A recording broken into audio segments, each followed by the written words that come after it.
to commit or surrendering your all to Jesus. Ang tunay na nanampalataya, kanyang ipinagkakatiwala, kanyang itinatalaga kay Kristo ang kanyang buhay. Surrendering our all to Jesus. Last time, last Sunday, I talk about surrender your Isaac. Ibig sabihin sa buhay ko natin, dapat isurrender natin. Kapag tunay ka mananampalataya kay Kristo, dapat isurrender mo ang lahat sa buhay mo. Hindi mo ba? Isusurrender mo ang kasalanan mo, isusurrender mo ang buhay mo, isusurrender mo yung kalooban mo, gusto mo.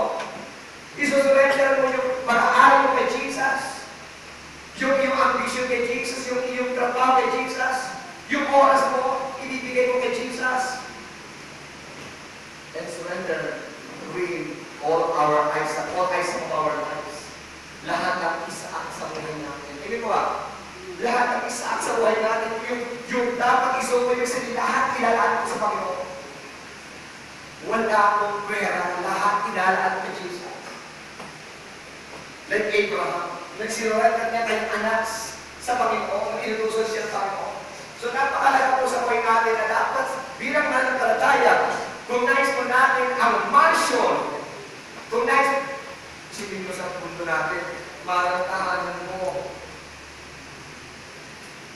tagpi-tagpi, ng mga karton, maraming bahay mo tagpi ng kung saan galing na ano yun, yung pinagsama-sama ng kalaman para mabuo ang kahanan mo.